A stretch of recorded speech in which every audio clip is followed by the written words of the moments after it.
Hello everyone and welcome to Of God and Mind podcast.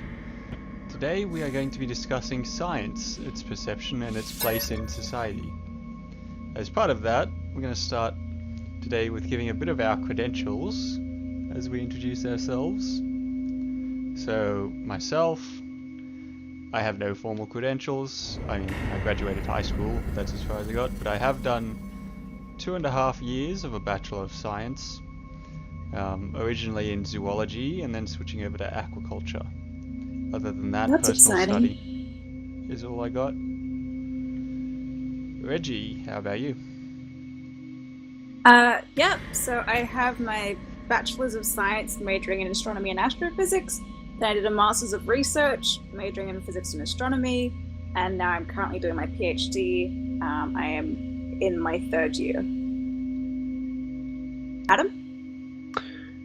So, my end is similar to Reggie, but my beginning is a bit different. I finished high school, did undergraduate studies in a joint Bachelor of Electrical and Electronic Engineering and Information Technology, so a bit more on the technical side of things. But then I switched gears and did a Master of Astronomy, and then I'm now partway through my 1st year of a PhD in astronomy. How about you, Jacob? Cool. Yeah, so I did a dual degree, mechanical engineering with honours, and I work as a mechanical engineer. And my other degree was Bachelor of Science in Physics. Alright. So Adam, you were recently over in America and you attended a science event. Well, you attended a couple of science events. Tell us about the walking one. Yes, so I was in the United States, of all things, for an astronomy conference, which happened to coincide with, I was in Philadelphia, and my visit there happened to coincide with what is their, it's a science festival, which is essentially equivalent to Australia's National Science Week, but on a more city or state basis. And while I was there, that just happened to coincide with the organized March for Science and its many satellite events. So the March for Science was actually on Washington, D.C., but there were satellite events all over the world. So there were a number of events in Australia, throughout the US, and other countries as well, I imagine. And the main goal of the march, which stemmed from a lot of reasons, but was to show that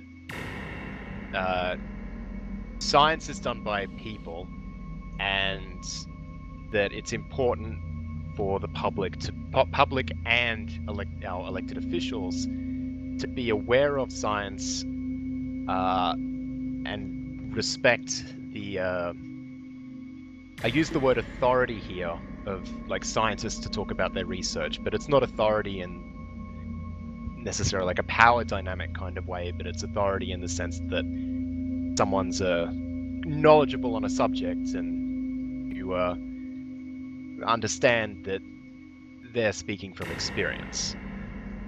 So the Science March set out to,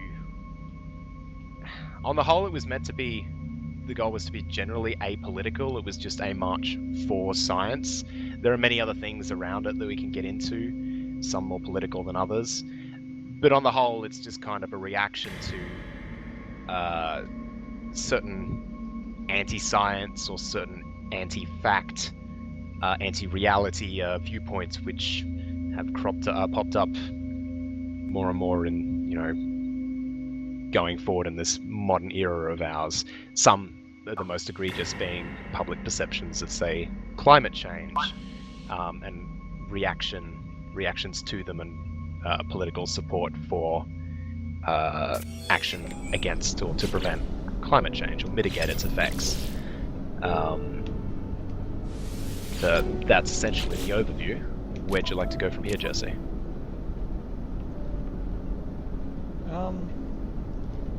So why now in science, I suppose?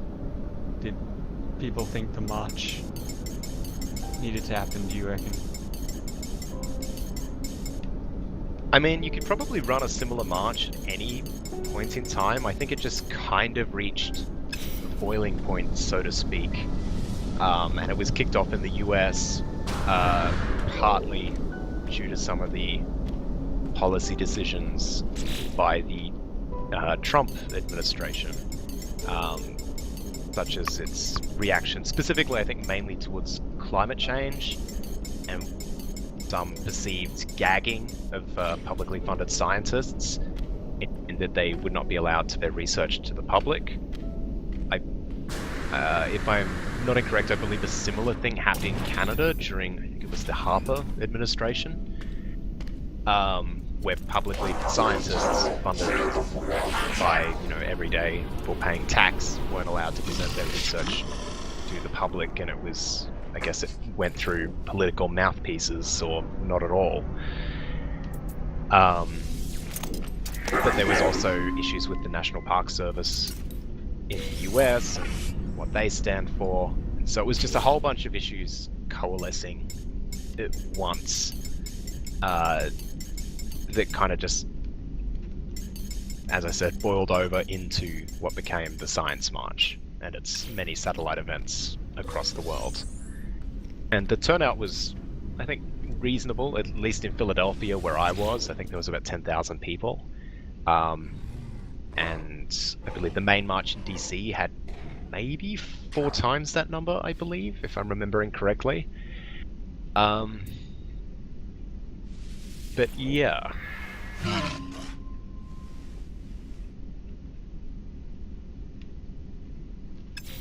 Alright.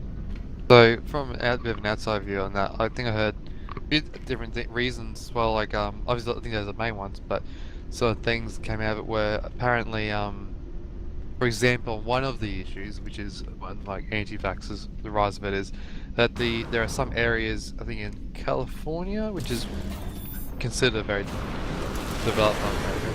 There's some preventable diseases at rate sort of which have increased in small areas due to Probably Portland. yeah, Like there Oregon, you go. Portland has like a very big anti-vaxxer movement. There was And also so- that measles outbreak at Disneyland. Measles, that's it. Yeah, measles outbreak.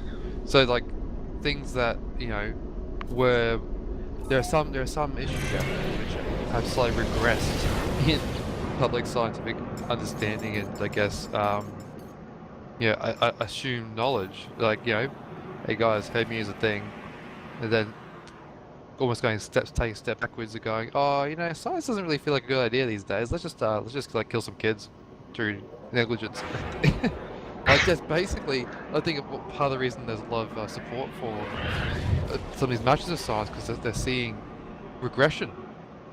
I think steps taken backwards in certain areas and on certain issues. Rather, like it's not just me stalling. It's actually some areas that are going backwards. Exactly. It's easy to think that, or to be complacent and think that, the anti-vax vaccines are an easy target. You just like look at them and say they're obviously a positive health procedure. Like who could possibly, in their right mind, oppose them? That people find, however twisted their logic, find ways to do so. I mean, it's not just that there's a few people here and there, because on every issue, a few people disagree on. There's still flat earthers that exist, but nowhere near enough that it actually affects incidence rates of diseases. Like in a couple of these incidences, they've actually been measurable, and like whoa, hello. Yeah, I mean there are certain public science issues where, like you mentioned, flat earthers. I mean, if my neighbor believes that the Earth is flat, I mean, it doesn't really affect my life. But if my neighbor is like not vaccinating their kids, and I have kids that are too young to be vaccinated, and they bring preventable diseases home, and my kid catches it, like that's a risk to the lives of other people. In the same way that the denial of the reality of anthropogenic climate change is a threat to everyone on the planet.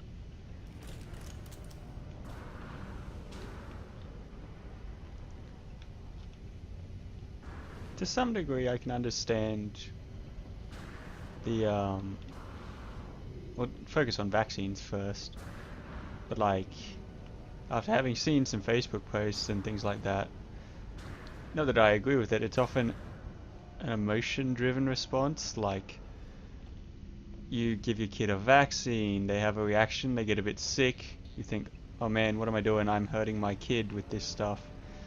This is a bad thing, without really understanding how it works.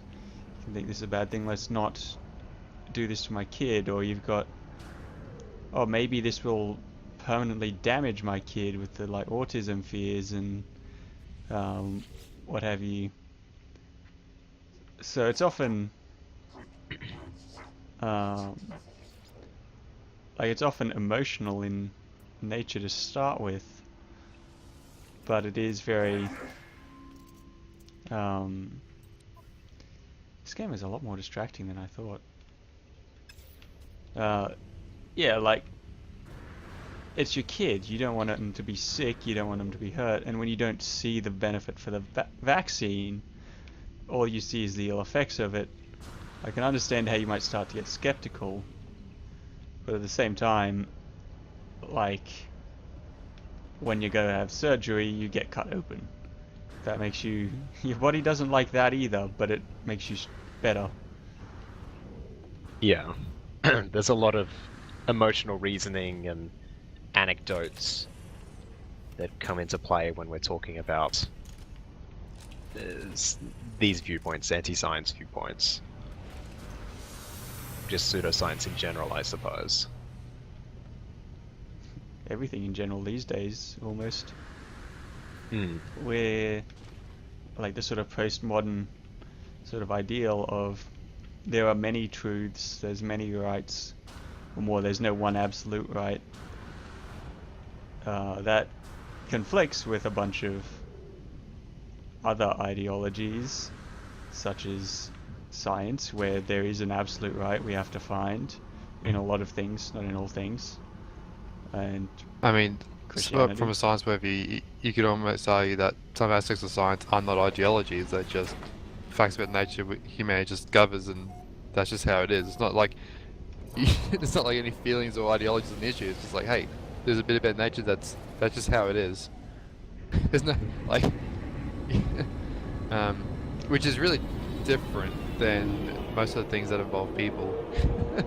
Exactly. So I mean, like, science is a method for understanding the world. It's, you know, we have a question and we gather evidence and we update our understanding of things based on what we find.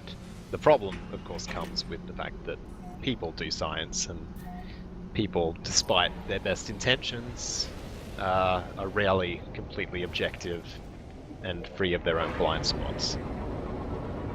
Well, hence the rigorous testing, peer review process, and all the number. Like you guys, particularly Adam and Reggie, knows very well with getting all your papers done. There's a rigorous process, which is good. Yeah, you know, it's to the make best we sure have right now. it's the best. Yeah, and that's the other thing is, like, you know, there's some of these findings is in any sort of research is, hey, we found out we don't know this now, and that's cool. That's actually a result.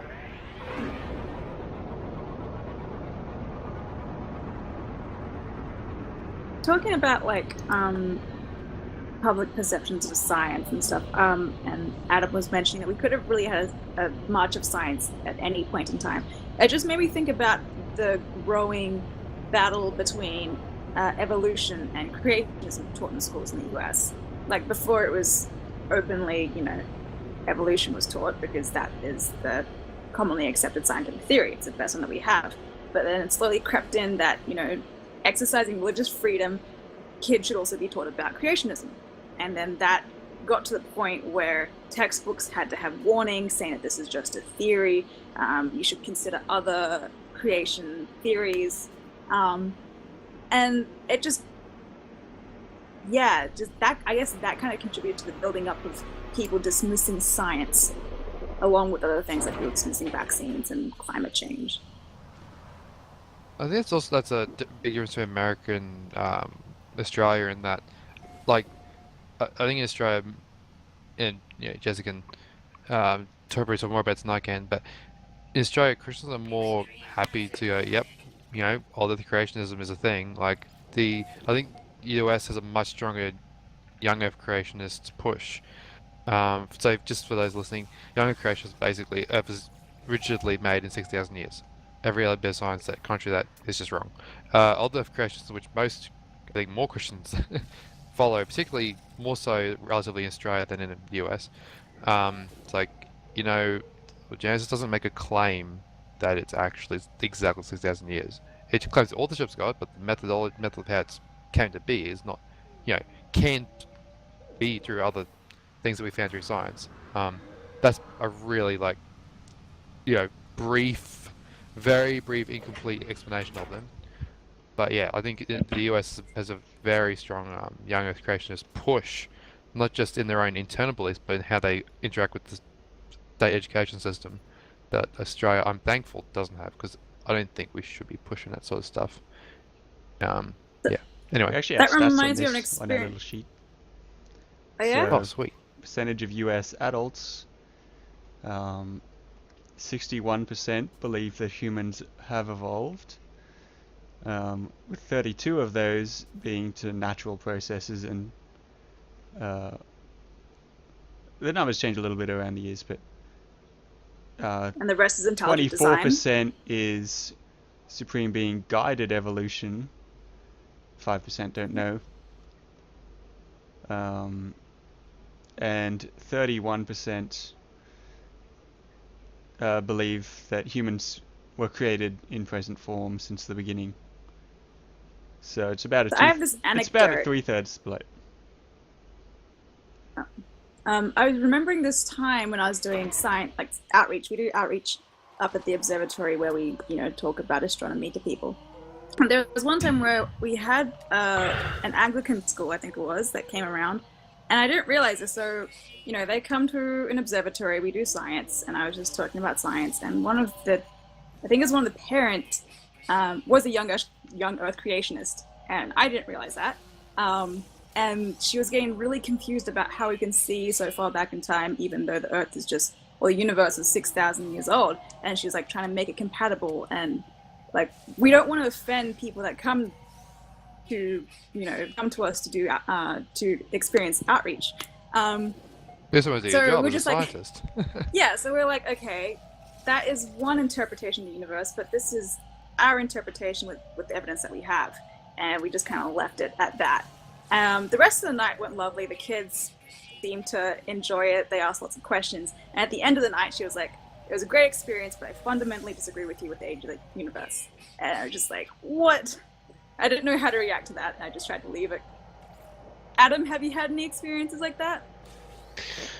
No, with my outreach, I haven't had to tread that tightrope with teaching science as it's understood by scientists and the private views of the people that are attending the outreach. Because as Reggie said, like, we have to be respectful. I mean, these people are coming to learn, and you're only going to shut people off if you say you're completely They're wrong. wrong and throw a textbook at their face. That's the wrong way to go about things. But yeah, it's a difficult line. I mean, there are quite a few scientists that are religious. Some people might argue that that is fundamentally impossible, but to an extent, it depends on how literally you take your religion, I guess. So this is, I guess, the difference between Christians that abide by the morals of the Bible and are just good people in general, and those young Earth creationists that take everything very seriously and don't like being challenged. Right, so this is getting into another topic. So we'll leave that for now. Maybe even for later. I've just had a crash, so I'm doing some tech stuff at the moment. I think we're good. The recording didn't Good. stop. We're all good there. Just gotta Alright. rebalance a bunch of stuff.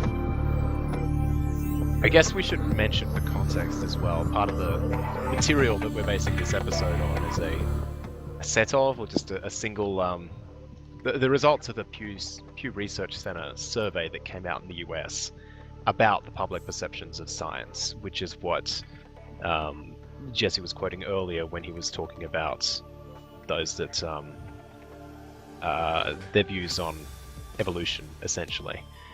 And there's a number of other issues that they're questioned about, and the survey itself kind of split itself into asked two different distinct groups of people. One was just the general public and those who are scientists, to see what the mismatch is between the public understanding of scientist and or science, I should say, and those same views but held by scientists. So, you know, what's the difference between views in evolution between those that actually practice science and those in the general public? And same for climate change and vaccines and GMOs and nuclear power plants, space exploration, etc.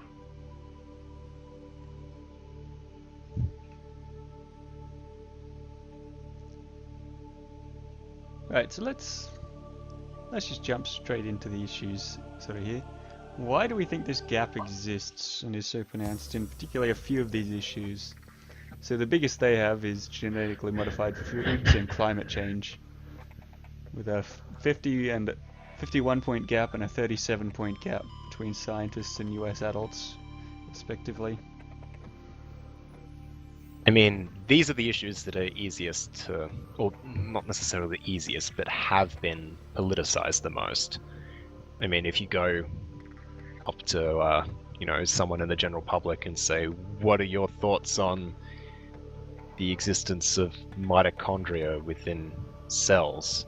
I mean, that's not a particularly that's not a particularly contentious issue as far as I understand it. But if you go up to someone and say, what are your thoughts on climate change? Climate change is an issue that's split quite politically, it seems, whereas those on the left seem more willing to acknowledge its existence and the threat it poses, whereas those on the right, and I'm generalizing here, are less so. This is at least the case in the US and Australia, though each has their own unique spin on it and the issues that are close to heart. I mean, Australia, the big issue at the moment is whether we build or continue to build coal mines. But with these issues, it's easier for emotions to get invested. We talk about climate change. Or fixing climate change or mitigating it involves significant lifestyle changes. And it's an issue that's hard to see. It's like, why is there still snow if there's climate change? I mean, it might seem to the person who hasn't been trained in the scientific method or hasn't read the research or spoken to a scientist, it may seem perfectly reasonable that, you know, it's not happening. With GMOs, are these safe? With vaccines, again, it's a safety thing and it's an emotive one. It's like, I don't want you to inject chemicals into my kids. And so these issues are all easily trigger, you know, emotional responses, and they butt up against identity issues of people. Because if your identity is, you know, based around, you know, freedom of, because I mean, some of the opposition to vaccines is just, I don't want something forced upon me. And I mean, I guess that's a legitimate concern, but it doesn't change the reality of vaccinations. And before I ramble, I guess I'll pass the metaphorical stick onto one of our other educated panelists. Warning, maximum depth reached. Hull damage imminent. I don't. Yeah, This is- go. s- I don't know what to say. We're talking about the political side of things, right? Yeah. Okay, so one thing that's I see a bit, and this is true of a lot of other issues, not just science, is when an issue becomes one side of a debate. Like, let's say that, you know, one side is pro, let's say, nuclear, one side's against it. It doesn't matter what the science comes out to be when they're investigated. One side's already committed political reputation of we're right, and so they try to force winning the argument because they're kind of politically committed to it. Does that make sense? It looks bad if they back down on their stance because of new science or something like that. So in order to That just looks maintain, stubborn.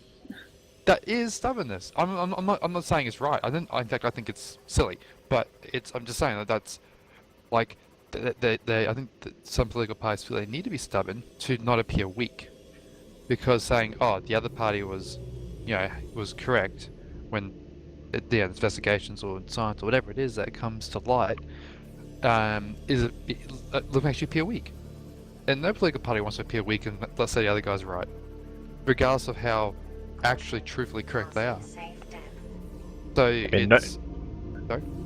I was just going to say you can generalize it even more just to say no person wants to appear weak, and admitting fault is often hard to do, especially apologizing. Yeah. And I also say, like, it's kind of hard to talk about just the science, because a lot of these arguments are twisted to talk about the business and money aspects of things. So some people might not be against GMOs, but they're against Monsanto. Or people might not, like, really understand why they hate vaccines, but they hate Big Pharma because they think they're just trying to steal money. So it's kind of hard to separate the two issues.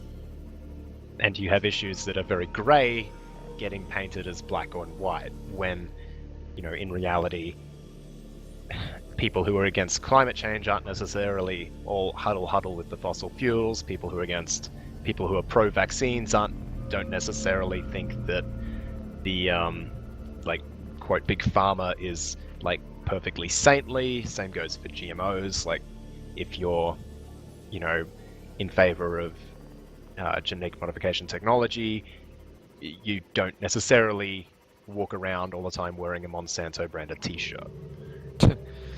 Actually, it's a really interesting side thing. I did a survey, I think, I forgot who posted it to me. I think Jesse might have done it too, on vaccines. Anyway, one of them was, a few of the questions were like, you believe vaccines are perfectly 100% safe? Well, I know people, there is like one I can't have. Of the main one, I get the other one, it's fine. And because of a reaction, not a massive reaction, it's just but like, I know people have anaphylactic reactions to this and that and so on. Now, I have to answer no, yes or no, because I'm like, I don't think they're 100% perfectly safe, because that's why herd immunity exists, of course. But in some of the questions, you can't answer. If you answer no, you're basically lumped with the crazy hippie people. It's like, Yeah. it's somehow information is gathered as well, particularly some public surveys, actually make it difficult to, it's like they're skewed surveys as well, which doesn't help any issue on either side. Yeah, like a better answer might have been like the benefits outweigh, Yeah, there were other questions I had in this particular survey, but there were some that you really couldn't, it was very difficult to be pro-vaccine with 2% of the time. It's not always the best idea, but 90% of the time, yes, because yes. And that's what the papers also show. It's not like a 100%, hey, everyone just have everything even if the dry closes over when they have it. I mean, that's why making good surveys is got to be wary of the way in which a skill, exactly. You've got to be conscious of how you phrase questions and even the ordering of the answers, and just to make sure you cover all bases, and so that you're not priming your audience to say something in a certain way that you're not intending. You want it as unbiased as possible.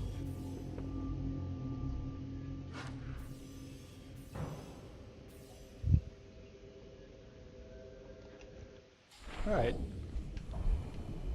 So I said at the start we weren't going to talk about politics, but let's do that, because this is actually a bit harder to talk about than I thought.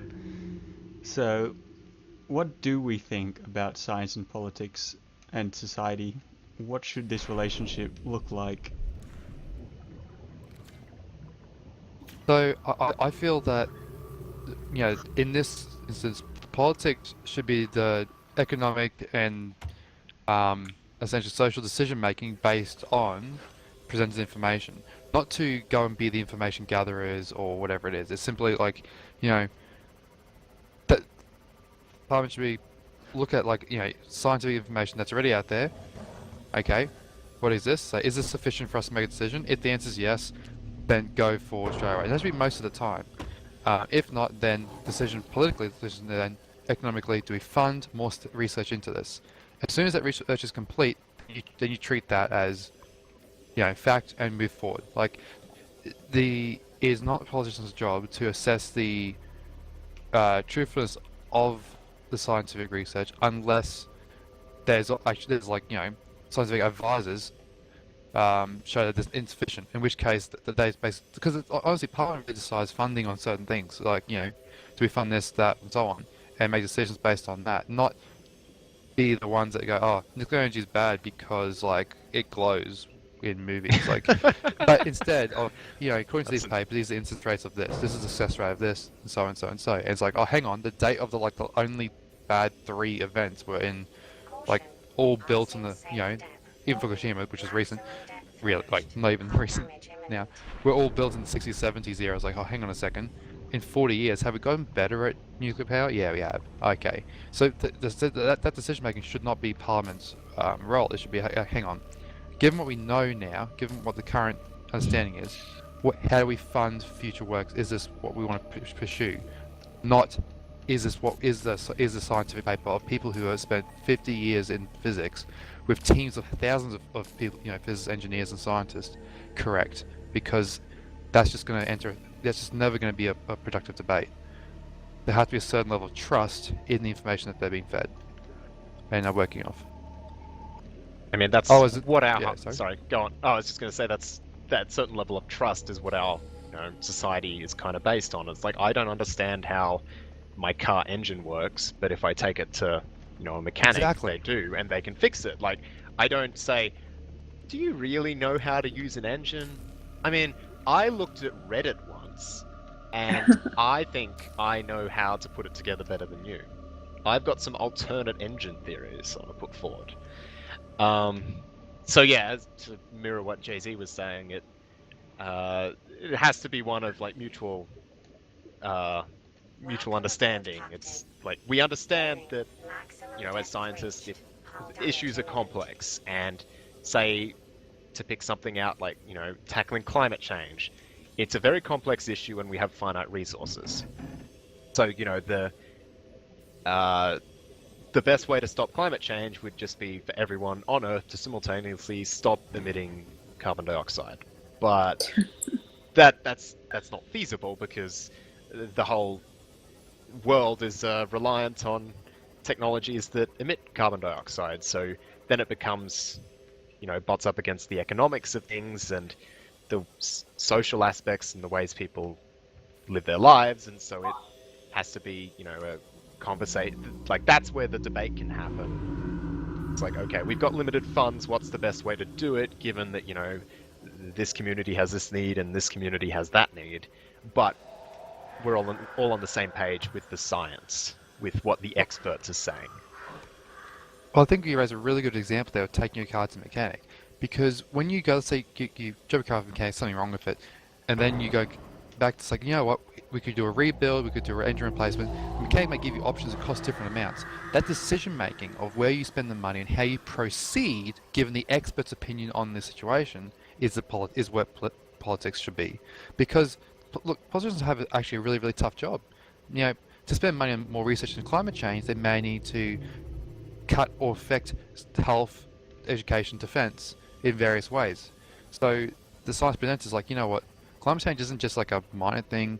You know, it may be like in the next 5 years, the effect of climate change is this, but in 20 to 25 years, in that 5-year time frame, this effect is this on the economy. You know, like really, there has to basically come down to dollars and time frames. And if politicians can and do actively trust scientific information, it actually frees them to do their job, which is really hard. It's really hard to balance to you know, pay Peter, Paul, and everyone else out of the limited funds they have from, yeah, in the budget. Sorry, I'm just thinking of China's government. We were discussing this maybe before about how maybe well, they don't really have a dictatorship, but they have a government which is pretty set and doesn't change very much, and they develop so many things. They have their bullet train. Over the last decade, China actually became one of the leaders in renewable energy. So after they held the Olympics, they did a lot to clean their atmosphere. They have lotteries that only a certain number of cars go out. And we're wondering whether that's because that government doesn't have to worry about being kicked out and having to please everyone. They just do it. Whereas everywhere else, you have like a 4-year term and you have to try to please as many people as you can. So you can't really plan out these long-term projects. I'd say it is, yeah. Like the reason that they've been able to put so much into renewable energy and to continue even now is because of their 5-year plans. They can set a 5-year plan and they're like, okay, these coal stations we planned, we're going to ditch those, and instead we're going to build a whole bunch of renewable energy stations. And because the government has that sort of central planning and authority on everything, they can just go, okay, let's do it, and it gets done. Whereas in, say, America, everything is privately owned, so the government can't really do much but pass recommendations or legislation, and they've just got to hope that between what they say, between market forces, maybe they can give incentives, like financial incentives, that this stuff will happen and that companies will start making renewable energy rather than coal energy. They just gotta sit there and hope, whereas China can just go do this and it shall be done. Yeah, there are pros and cons to the government. There's also very different scale of living standards in that country, and also the very standards of both how work is undertaken, minimum wages, pays, and things, like safety ratings as well. Yeah, there's a big difference there, and like also do emissions. I mean, not just for worldwide CO2 levels and global warming, but just be able to breathe in some cities in China is terrible.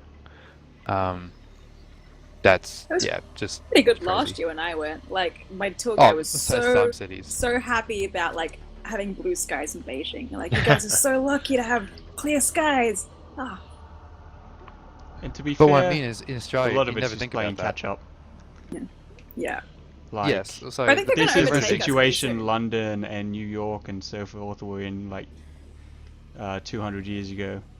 It's just China got industry later than us, so they're even working more- this stuff out.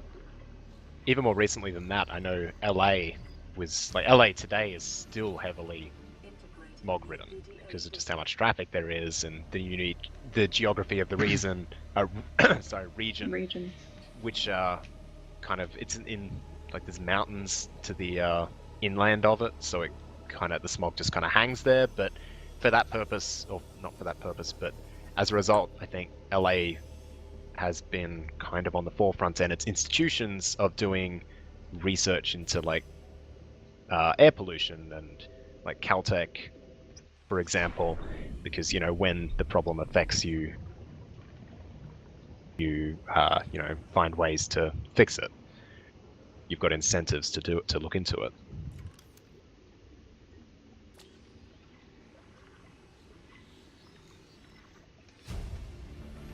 Alright, so what sort of things do you think science shouldn't talk about, or at least throw its weight behind, on a science level, not like a personal scientist's level? Do you have some specific examples you want to prompt us I've with got there, or? I've got a couple. This might be a really interesting one, but on like, so for me, I believe science is awesome at describing things in the natural world. You know, what see if I have physical things that we can measure, see, interact with, all manner of different things. But on things, let's say spirituality or stuff that's outside the natural world, I don't think it has authority there because that's just not how it's designed to work. That's not where it functions because that's we go outside the state of the natural world. That's pretty much how I see that. That's like one area. Other areas, like something related, on, you know, like maybe morality and some things. Again, there's certain anthropology studies which I guess can go into that, but that's from an academic point of view rather than a experiential one, which is a bit less tangible. Yeah, I think that's maybe some areas that I would, like spirituality, morality, would be some areas that would probably not fit within science directly. The anthropology kind of covers morality a bit. So Yeah. is this What do you guys the reckon? Stephen Jay Gould's non-overlapping magisteria? Pretty much, kind of. Like, maybe not as explicit, because like, I think it's okay for science to have a go at things. I don't think it's like, hey, you just can't go here. But in the process of that, recognize the limits of what science does. Does that make sense? Hmm.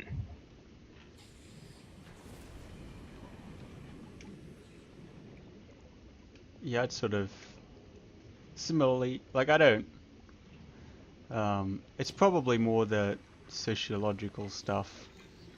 Like, yes, anthropology is a thing, I'm actually pretty big into anthropology, but there's a big difference between physical sciences and, or even into biological sciences and then anthropological sciences, in that you start getting a lot less complex, a lot less concrete answers.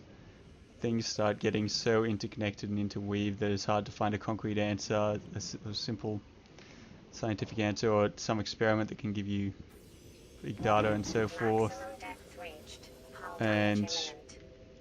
But it sort of gets lumped under that same banner of, oh well, science says this, therefore it has this same authority that it would. That's like saying, oh, the world is round, not flat. Whereas it's a lot more up for debate in one of those situations than in the other. Like, it's part of just suffering of being under the same banner, because it starts making, it sort of disadvantages both sides of science then, in that people start doubting science's authority in the more concrete things when they see that it's sort of not as concrete as it portrays itself in the less concrete things, if that makes sense.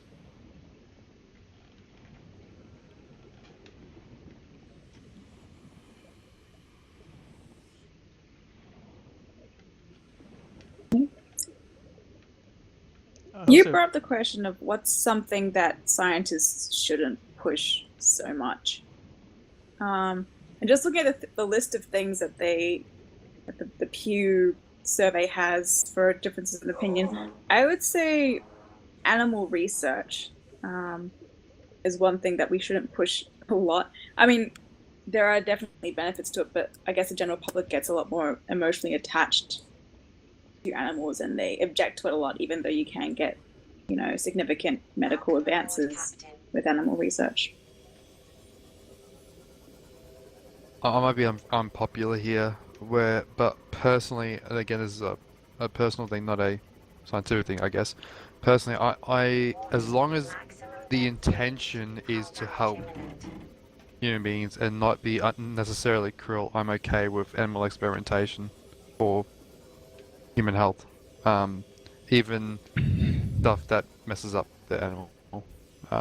Again, not the intention isn't to harm animals, but if that is necessary for the benefit of humans' health, then so be it. That's my view on that, which is probably unpopular. Well, I mean, I think the thing about animal research is that everyone will probably draw the line somewhere else, somewhere differently. So, if I ask, is it okay to experiment on, whales or dolphins or primates, versus is it okay to experiment on dogs and cats and horses and, household animals? Or is it okay to experiment on fruit flies or tapeworms? I mean, unless you flat out draw the line at no research on anything, like, are tapeworms not okay? Are bacteria not okay? There's a lot of, if you're not on one, like if you're not completely for or completely against, there's a lot of grey, and it's easy to demonize like medical or biological research, which is where our understanding of things comes from. I mean, to summarize, I guess I'd just say it's unfortunately a necessary evil. Not necessarily evil, but the phrase in its shorthand form is my summary, I suppose. A necessary action which is unkind to a particular animal. What's interesting is if you mention tapeworms and insects, most people say, yeah, kill them Aussies, just go for it. I hate Aussies. On the principle of it, it's interesting. I mean, obviously you raise things like primates and dolphins and things which have very different pain receptors and very different nervous systems, but they can actually feel pain a lot more advanced way. But still, it's just interesting hearing, just kill the Aussies, all these other small things that are annoying because they're evil, or bees or whatever it is, or hornets. People hate them, or spiders. Well, okay. Or There's culling flying foxes. Yeah, well, that's another interesting one. That's actually for another debate, but it depends how you want to answer the question. Whether it's, do I draw the line if I think something's conscious, or is it an intelligence thing? In which case, chimpanzees and other humans are out and dolphins are out, or is it can it sense? How sensitive is it to pain, sort of thing? Does it have a reaction to what we're doing to it? Is it? Yes. That's another way. Or is it just, am I harming something? Can the creature consent? In which case, no animal research can happen, because only humans can, adults can consent to things, and we don't do that sort of thing. It's hey, do you want to come to our rustling up a bunch of undergrads to grow ears on their backs for $20 each? I think it's a really good point though, is that the scientific part of various things about animal testing, I think, are valid bits of science. It's okay, is this practice harm? Actually, what's involved in it? Then the moral decisions regarding that are probably outside of science. They're very heavily related to science, but that I don't think whether or not, like you said, these animals can feel pain, and how do these particular animals deal with that? I think that's science. That's just pure science. That's that's a really interesting understanding of so many different biological systems. But then decisions, the policies made regarding that I think is outside of science. And I think it's probably also worthwhile mentioning that I'm sure scientists understand the weight of what they're doing. I think so too. Oh, seriously. I would be very surprised if the overwhelming number of biological and medical researchers are gleefully hacking into the genes of mice to make them more cancer prone. I mean, this question often happens, I guess, in a vacuum away from scientists, but scientists who are doing this research are not unaware of the consequences of what they're doing. Oh yeah, for sure. I mean, we're talking about areas that science shouldn't, progress into. This is purely from, I think, a very black and white standpoint. I mean, obviously, as a science you know, does things, you will take into account all these other things as well. You'll even take into account funding and the political side. Okay, there's like, to a certain degree, I mean, as you know, funding is pretty important if you actually want to do anything. Like, that's technically not in the realm of science directly of the actual like measurements and method, but it's really, really necessary to understand and be on top of if you actually want to get anything done. So yeah, like there's obviously gonna be overlaps. As someone actually trained in biology, Jesse, do you have any particular opinions on this issue? I sort of think I'm sort of with Reggie in that sometimes they sort of keep some things from people because they just don't really know what's going on. They act more on instinct and emotion, like we need to test on something. We can't just run simulations then go straight to shoving this new drug into people. We've got to work up to that unless you want like dead humans on your hand. But you say, oh, let's test it on pigs. People are like, no, don't do that, the poor pigs. So sometimes it's what people don't know is kind of best, I think. Because like, as you say, Yeah, that's dangerous because that can seed mistrust. Yeah, that's the other side of it, because otherwise we can end up with this sort of mistrust here. And it also creates a situation where you can get abuse of that sort of secrecy and that liberty that you've got there. So there's sort of two sides to it.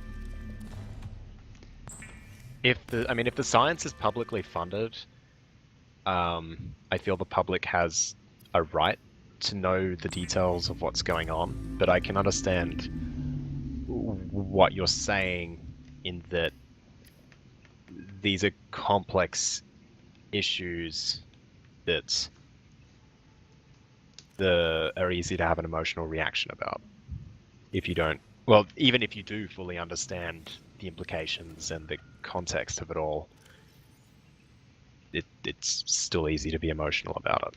Or an emotion kind of might trivialize it, but I mean, it's still easy to have those reactions about, for example, animal testing, even rationally, I will add. Like, you can be rationally opposed to animal testing, but it helps to know the context of things.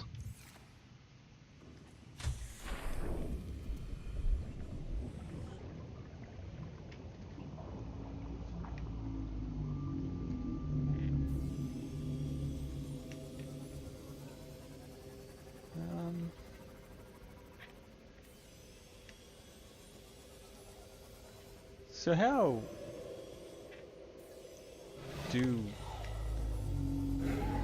Right, let's talk about how, like, how do we best communicate science?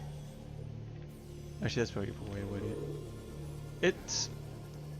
Maybe there's some things that are best left more hidden than others, but how do we best communicate what science is doing, and how do we make sure to keep in touch with people, even those who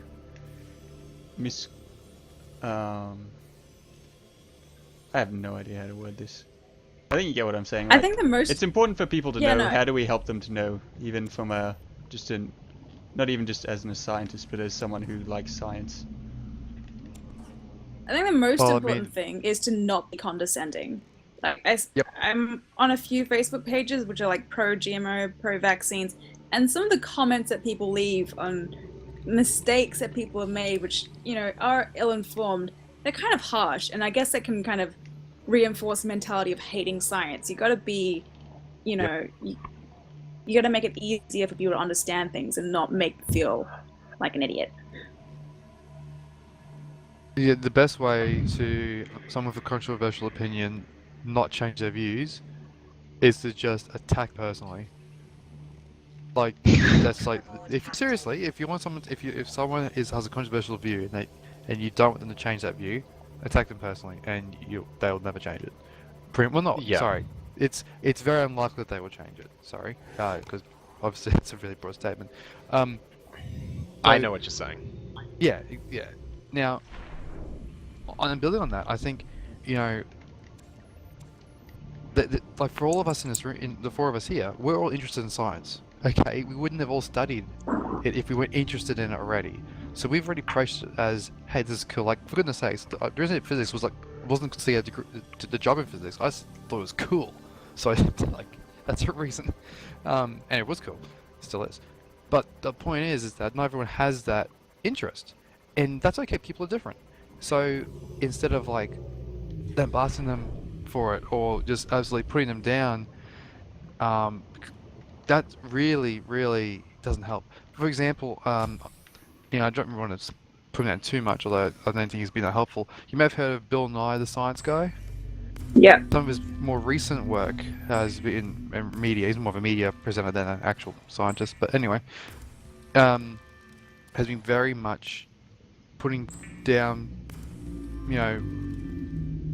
people who don't understand it or are coming from a very different, point of reference in their scientific understanding and attitudes. And I don't think he's doing that much of a service to help the issue. Rather, provide some laughs to the people who already are on board with the scientific process. I don't think that helps the public at all. Yeah, he's preaching to the choir, basically. Preaching to the choir, but then also dividing them in the sense of almost feeding a sort of periodic complex, where instead it's like, you know what? The reason there is that the scientists are pushing and really talking mostly about issues like climate change and vaccinations and those sort of things. Admittedly, there are way more issues to science than that. That's the other thing, is that if the public's view of science is that it's only these 3 or 4 issues that really are talked about, and then maybe some cool sci-fi stuff from Star Wars, then it really doesn't do science justice as a cool area of study. Instead, it's like, oh, these are people who are just angry or not cool or whatever it is, or just being controversial for the sake of it.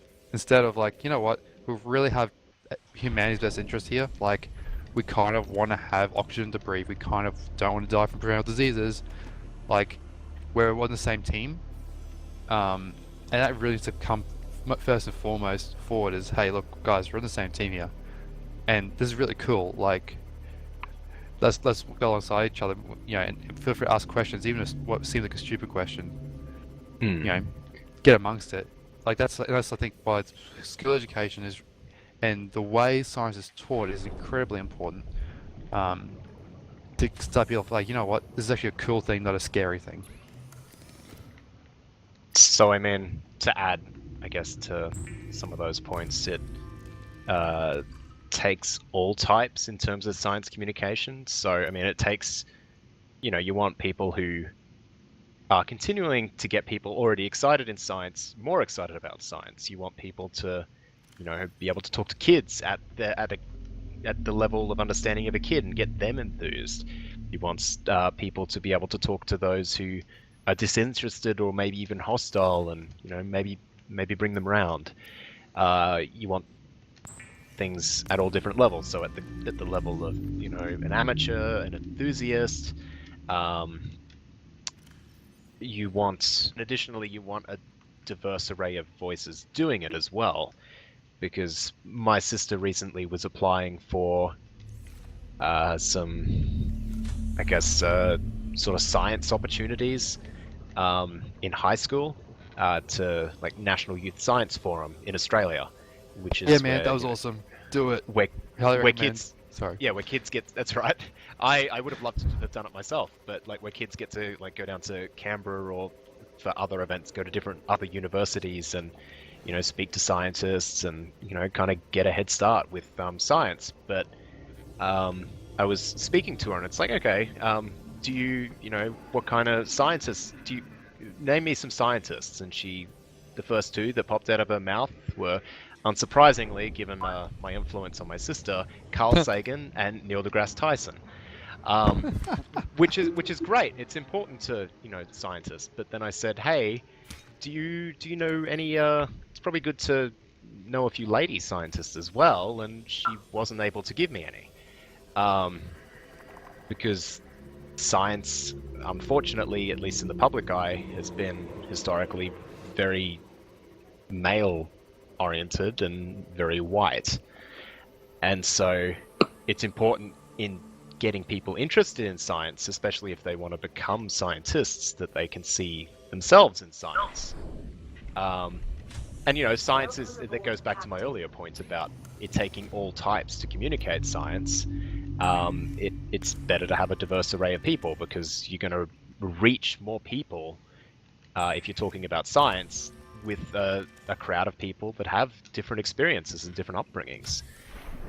Some will just be able to naturally reach different groups of people.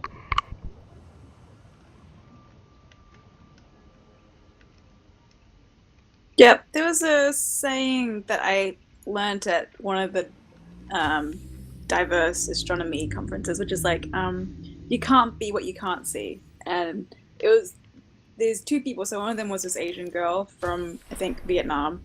She basically came and she wanted to be a scientist, but she had no scientists like herself who was an Asian to look up to. So that was one very interesting story. The other one was Lisa Harvey Smith. So she's an openly lesbian scientist, and she was also like, yeah, you can't be what you can't see. You need these role models. Like, I didn't know I could be a scientist. I didn't know that lesbianism was a thing until I saw one of my favorite athletes come out as a lesbian. So, and you know, she also saw these other scientists. So, yeah, I think that's one saying that really stuck with me. You can't be what you can't see, which I guess can also go the other way. Like, people don't want bad influences.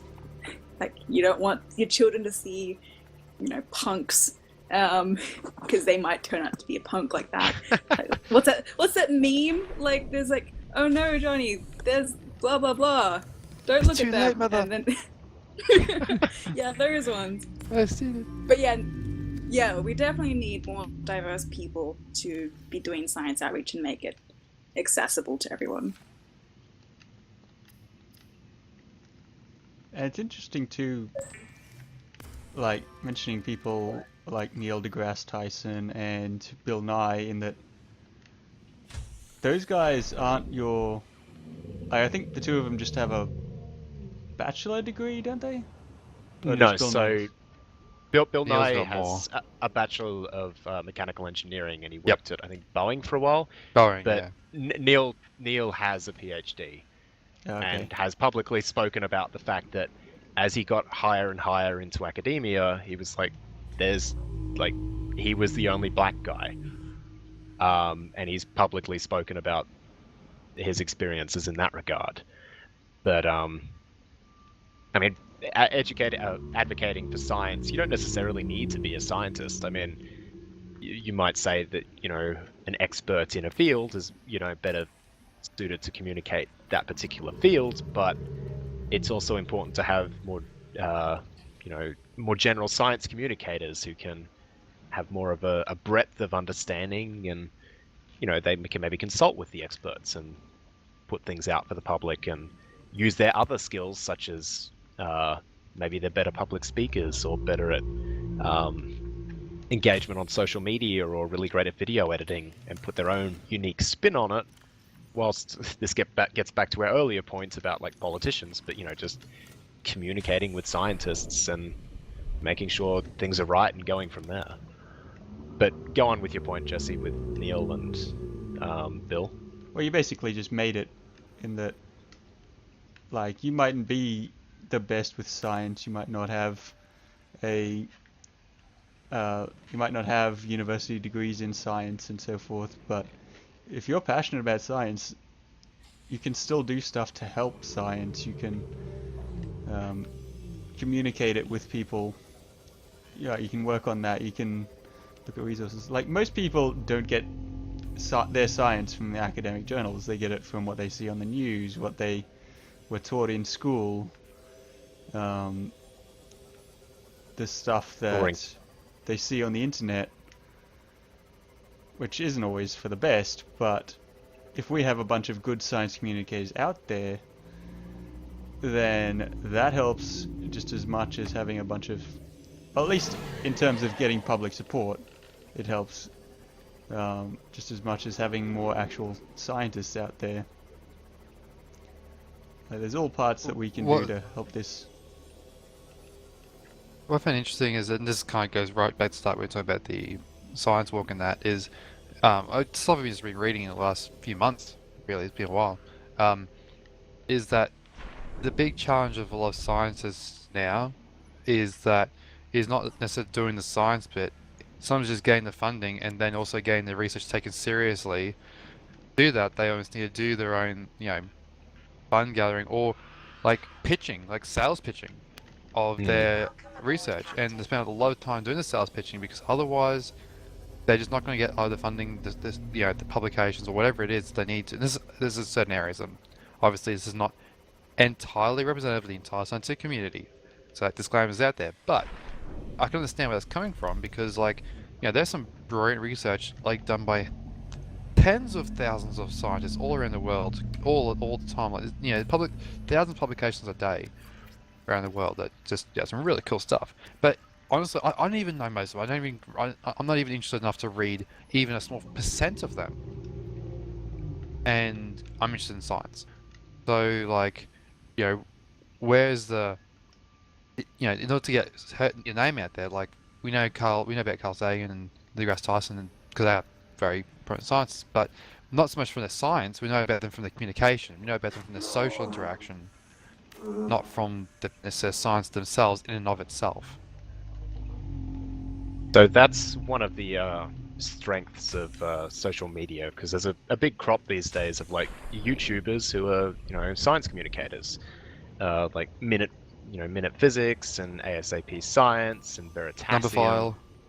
Exactly, they've got their own way of presenting, and it's entertaining, which is the important thing about science education, because I have first-hand experience with reading academic papers, and they can, more often than not, are very, very dry, and that you don't want that to be the public's first interface with science. So it's got to be distilled in some way to make it more easily understood and engaging, more accessible. Another point I wanted to make is that unlike, I guess, the public perception of science, especially looking back into the past, where you've got the geniuses, like Einstein discovered relativity and Newton discovered gravity, and all these cases of scientists being very, very famous for a particular thing, like a particular breakthrough. Whereas these days it's very collaborative, and also that not everyone's going to make a Nobel Prize winning discovery, and science is incremental, and you don't often see the advantages of your research until after the fact. It's what are people will often say, what's the advantage of, why should we study astronomy? What does it give back to society? But in the pursuit of astronomy, of course, you get the knowledge, but you also build up all the techniques, the data analysis techniques, which can then be applied elsewhere on Earth, or the technological improvements involved in making telescopes or spacecraft. And we invented digital cameras and Wi-Fi. Exactly. Yeah, Australia, mate. So, going to space, it's why should we go to space? I mean, how does it help me here on the ground? Well, I mean, it helps you because phones, internet. Exactly. Our communications, worldwide communication systems are entirely reliant on space technology. And so if we didn't have this blue sky research of here's, here there's a question, just go answer it and see where it leads. We don't always know where it's going to lead. We can have an idea, but we won't know what it the other ways in which it bears fruit, which is I feel like a point of misunderstanding with the public, where it's why did they get a grant to study how fruit flies do this particular thing, whereas that's just one particular example in science that will lead to something else later, a greater understanding elsewhere. And honestly, I think that there's, and you gotta be careful not to overly romanticize it, but I think there's something great in doing science for the sake of science as well. Oh. You won't find any opposition here. I know. Astronomers of all people probably the most. Yes, he speaks my language now. Is that like, I just find it really cool that you know, at one point it's like I don't really care about this random Peruvian like insect that is like the like 13,762nd insect variety to be found here and is somehow endangered. But I think it's really cool that someone's looking at it. I think it's really cool that like all these different things that exist in our world are getting looked at and studied in some way. I think it's awesome. So yeah, like even some things that honestly probably don't have much practical use to come out of it. The fact that they have been studied means that at least there's some preservation of knowledge there. That things we never even found out about otherwise.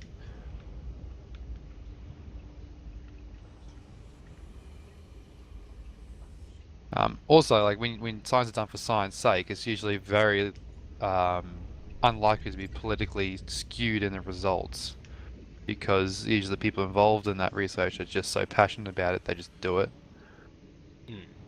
And this gets back to our earlier points about like the interaction with politics and policy making, in that like the people best equipped, most knowledgeable about like how the research should be done are the researchers, and you probably shouldn't be saying, like, having people outside the field saying what should or should not be researched, given that we don't know where any particular breakthrough will be made. Right. There's a bunch of different issues that you can use for that example. I mean, a big one I've been a little bit involved with is the, outflow of sediments is killing the reef. It's like it's not as simple as that. There's a lot of other things at play, and certain political parties that be within Queensland would love for the result to be easily blamed on them instead of northward currents from Brisbane. Whoops, if that's the case. I mean, like, it'd be very inconvenient. There's many different things in fields of science, which if the result is this X or Y or Z, it could be very inconvenient for the people who are funding the research. Which, yeah, opens another can of worms.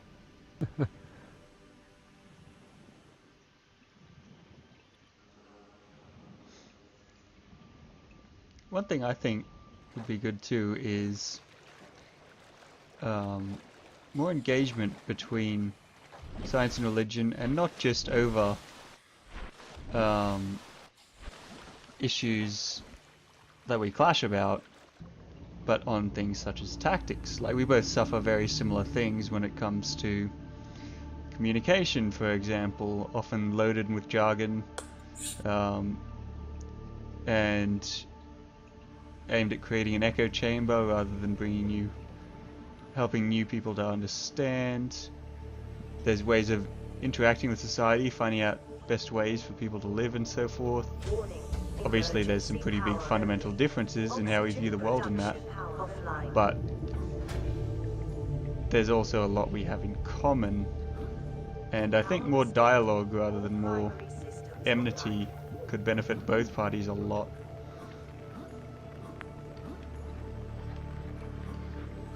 Well, just from a bit of a side note, as a Christian who also happens to be a scientist, I just have a bachelor, I don't actually do science. Anyway, is that I, like, if a scientific understanding challenges a belief I have in my faith, I look at both, and in some cases help me understand my faith better by, like, I actually misunderstood this aspect of it, and by reassessing and looking more into what the Bible actually says on this issue, it's like, what, my understanding of the Bible was actually incorrect here. Or vice versa, where it's like, this doesn't seem right. It's like, what, I think my scientific understanding of this was actually wrong. And, I can't really think of much that remains at odds with each other after that sort of analysis. Basically, I think, even as a Christian, I think a healthy, as in, limited but present amount of cynicism is actually helpful. Yeah, like, there's a lot we can teach each other, I think, a little more we can do together than shouting matches. Well, at uni, I've had people having like students, all undergrads of course, so not like extremely experienced in any way, having like science versus religion debates and things. I'm like, mate, you're both wrong. Like, you're both wrong, because it's like, even hearing things to say, as soon as someone says it's science versus religion debate, I'm straight, you're both wrong, because like, I don't care what you have to say. Yeah, like, in other words, you're attacking it from a position or set of viewpoints that just doesn't make sense. Like, one's the state of the natural world, one's, morality and spirituality. Like, it doesn't work like that. You can hold views on both and still be completely, non-intrusionary into the other one's belief.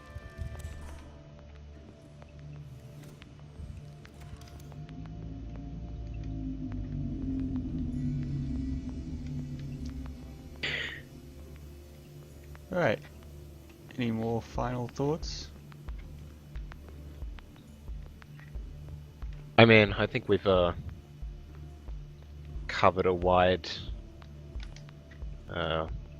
array of topics here. I mean, we obviously could go deeper into where science and religion stands, or other topics like we touched on climate change or vaccines. We've already spoken about GMOs before. We can always talk more politics, because we don't do that enough here. But I think we've had a reasonable discussion. Yeah, we'll do it. Like, I'm not avoiding the science and religion debate. We will do an episode on that later on, just for the audience. That's exactly how I took it. It's like, this is a rabbit hole. Let's not get too far down there. Yeah, exactly. It's like, just because it's mentioned like that's my view, and then like, let's not go into the actual long version of backtrack, it. get out of there. It's like, yeah, to deal with it, move on. We got time. Like, not today. We got plenty of more time for new episodes. That's what I meant. Honestly, I think it's a really good discussion though so far. So it was really good.